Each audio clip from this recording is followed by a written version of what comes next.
I'm going to be reading an introduction to the book of Enoch. For those to whom Enoch sounds unfamiliar, this is the ancient apocalyptic literary work known popularly but imprecisely as the Book of Enoch.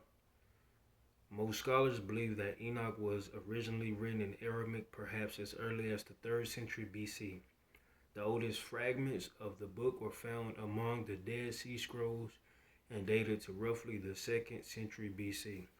Check out the Dead Sea Scrolls if you've never heard of them.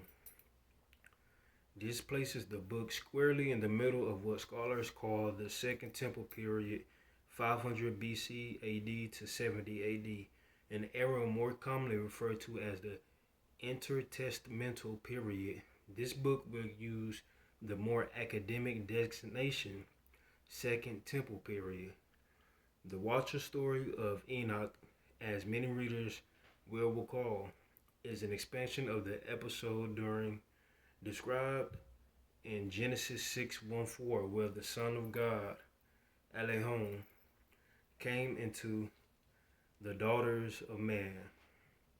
Consequently, Watchers is the Enochian term of choice among others for the divine sons of God, while the story of the supernatural rebellion occupies scant spaces.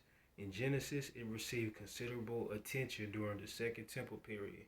The Enochian version of the events of Genesis 6:1-4 preserves and transmits the original Mesopotamian context for the first four verses of the flood account.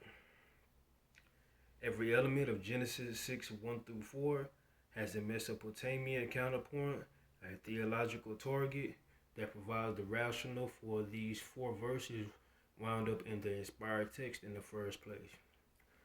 Connections to that backstory can be found in the Old Testament, but they are scattered and unsystematically presented. This is not the case with Second Temple Jewish literature like Enoch.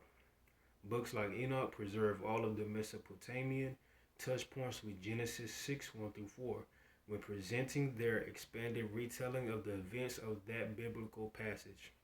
The Enochian retelling of the story in turn finds its way into the New Testament, most transparently in the books of Peter and Jude, but other New Testament writers do the same. Put another way, details in certain New Testament passages with links to the Genesis 6:1-4 episode can only be traced to Enoch, and those elements in turn are quite consistent with the original Mesopotamian context of Genesis 6:1-4. The Book of Enoch is therefore intended to be an important supplemental resource for assisting serious researchers and students in the study of the Bible in the early church age.